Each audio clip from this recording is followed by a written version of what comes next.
Good morning. This is Father Stephen Kelly from St. John's Church in Detroit, and we're continuing our series of daily morning meditations where we generally look at one or another lessons that are assigned for morning or evening prayer, what is known as the daily office lectionary. And today, for Monday, let's take a look at the lesson that's assigned for evening prayer from the book of Ecclesiastes.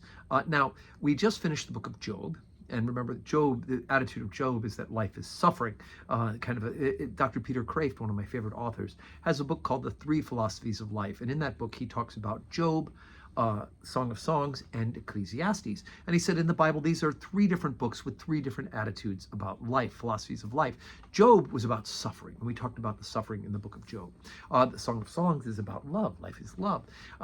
Ecclesiastes is interesting because it is about the theory that life is vanity, right? Everything we do here on earth doesn't really mean much in comparison to what eternal life will be.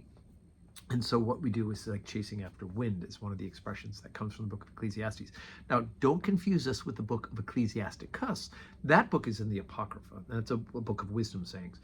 But this is something that's actually in the regular Old Testament section. So we begin chapter number 1, beginning at verse 2. Vanity of vanity, saith the preacher. Vanity of vanities, all is vanity. What profit hath a man of all his labor, which he taketh under the sun? One generation passeth away, and another generation cometh, but the earth abideth forever. The sun also ariseth, and the sun goeth down, and hasteth to his place where he arose. The wind goeth towards the south, and turneth over unto the north. It whirleth about continually, and the wind returneth again, according to his circuits.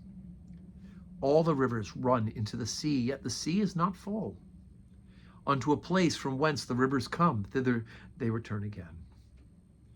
All things are full of labor.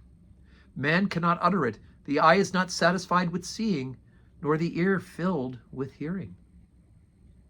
The thing that hath been, it is that which shall be, and that which is done is that which shall be done, and there is no new thing under the sun. Is there anything whereof it may be said, see, this is new? It hath already of old time, which was before us. There is no remembrance of former things, neither shall there be any remembrance of things that are to come with those that shall come after. Okay, so, right, the second line of the whole book just lays it all out. Vanity of vanities, all is vanity. And he starts off with his discourse about the fact that there really is nothing new. That we may, and this is, if you think about it, this is actually true even today. He's really hit on a point that drives it home. The fact is that we may do things faster and with greater technology and more glitz and glamour, but there's really nothing new under the sun. And in fact, when it comes to things like theology, the old heresies just keep getting recycled. All the old things, they just have new, fancier packaging. And yet there are all ways in which we have distorted what God has revealed to us through scriptures and through nature, as well as the reality that we, as our fallen condition, just find new and more exciting ways to do things. I mean, after all, technology hasn't made things easier, it's just made things busier. And I'm going to stick with that. So anyway, we're going to get into this book a bit over the next couple of weeks and talk about the ways in which, if we don't set our priorities straight, we'll find ourselves concentrating on things that really are not that important. Yes, we have responsibilities and things that need to be done, but we cannot put our whole trust and identity in things that are passing away because, well, that's right, it's vanity. It's all going to go away.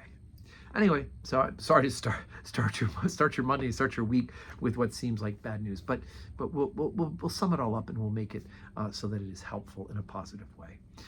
Today's Monday. We do have 12:15 Holy Communion and 4 o'clock evening prayer. Hope you can join us either live in person here at St. John's or on this live stream where you're watching the meditation. And may your Monday be full of blessings.